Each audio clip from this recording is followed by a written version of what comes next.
हम लोग इस वीडियो में देखेंगे शिक्षण योजना। इसमें सबसे पहले कलांश रहेगा। कलांश में 4 कॉलम रहेंगे। पहला कॉलम रहेगा दिनांक, दूसरा कक्षा, तीसरा विषय और चौथा समय। कक्षा 2 विषय कलरो हिंदी और समय 35 से 40 मिनट। लर्निंग आउटकम रहेगी। पहली हेडिंग रहेगी लर्निंग आउटकम।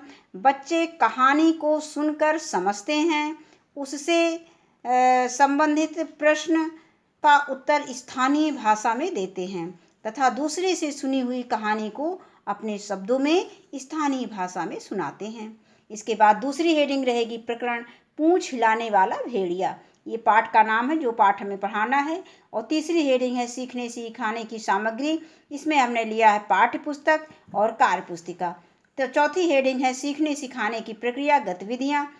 इसमें 4 कॉलम रहेंगे। पहला कॉलम है क्रम संख्या, दूसरा है चरण, तीसरा है समय और चौथा है आकलन के तरीके। इसमें का शिक्षण की शुरुआत में पहले चरण की पहली हेडिंग है। इसके लिए समय निर्धारित है 5 मिनट। सहभागिता व प्रतिक्रिया देखकर बच्चों का आकलन करेंगे। अब इसके बाद शिक्षण की शुरुआत, शिक्षक बच्चों को एक कहानी सुनाएंगे। इसमें हमने एक कहानी, बहुत पुरानी कहानी ली है, नन्ही लाल चुन्नी। देखते हैं कहानी क्या है, कैसे है। एक छोटी सी लड़की थी जिसका नाम था नन्ही लाल चुन्नी। एक बार उसकी माँ ने नन्ही लाल चुन्नी को नानी के घर फूल देने के लिए कहा। नानी जी के घर जाने के लिए एक घने जंगल से होकर गुजरना पड़ता था, इसलिए उसकी माँ ने खूंखार जानवरों के विषय में उसे बताया था और कहा, बेटी सीधे जाना, जंगल में इधर उधर ना भटकना। घर के बाहर खड़ा भेड़िया ये सब बातें सुन रहा था। वह नन्ही लाल चुन्नी से पहले नानी के घर पहुंच गया। नानी जी घर से बाहर थी। वह नानी जी की साड़ी पहनकर उनकी चारपाई पर बैठकर नन्ही लाल चुन्नी, आगे देखते हैं क्या है कहानी में। नन्ही लाल चुन्नी के आने का इंतजार करने लगा। तभी नन्ही लाल चुन्नी आ गई। वह नानी जी को देखकर बोली, नानी जी आपके कान इतने बड़े कैसे हो गए?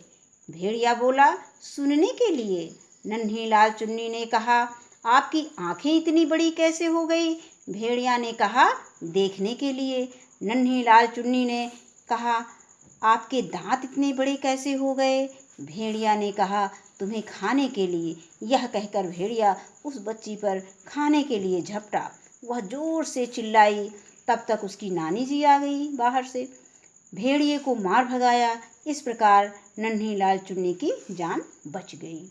ये है कहानी। इसके बाद आगे हेडिंग आती है दूसरी चरण की, शिक्षण के दौरान। इसके लिए समय निर्धारित है 20 से 25 मिनट और सहभागिता व प्रतिक्रिया द्वारा बच्चों का आकलन करेंगे।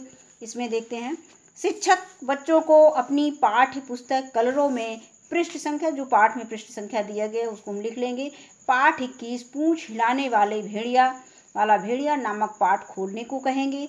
शिक्षक पहले बच्चों को पाठ में बने चित्रों का अवलोकन कराते हुए पाठ की विषय वस्तु बताएंगे बच्चों को। इसके बाद पाठ का आदर्श वाचन करेंगे। बच्चे शिक्षक द्वारा बोले गए शब्दों पर उंगली रखते हुए शब्दों को दोहराएंगे।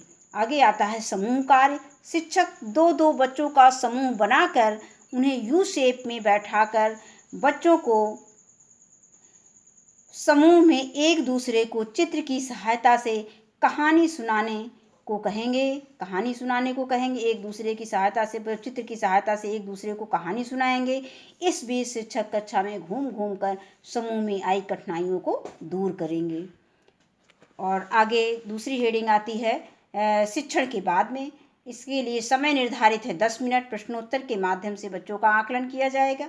शिक्षक बच्चों से पाठ से संबंधित कुछ प्रश्न पूछेंगे। जैसे हमने दिया है, कुछ प्रश्न शामिल किए हैं इसमें। भेड़िया गड्ढे में कैसे गिरा होगा? और दूसरा प्रश्न है, मेमने ने भेड़िए को बाहर क्यों नहीं निकाला?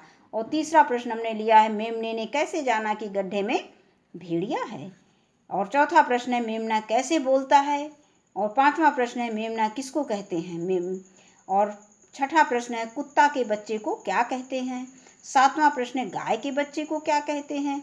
और आठवां प्रश्न हमने लिया है कि भेड़ के बच्चे को क्या कहते हैं? बच्चों से पूछेंगे। इसके बाद उपयुक्त प्रश्नों का उत्तर प्राप्त करने में शिक्षक सभी बच्चों का सहयोग लेंगे। और इसके बाद अगली हेडिंग आती है प्रदत्त कार्य गृह कार्य असाइनमेंट। शिक्षक बच्चों को कार्य पुस्तिका में पेज संख्या 87 पर बिंदुओं को मिलाओ घर से करके लाने को कहेंगे। इसके बाद अगली हेडिंग है शिक्षक की आगामी कार्य योजना। कक्षा शिक्षण के दौरान बच्चों के आकलन व फीडबैक में आई परेशानियों को ध्यान में रखकर शिक्षक आगामी कार्य योजना का निर्माण करेंगे। धन्यवाद।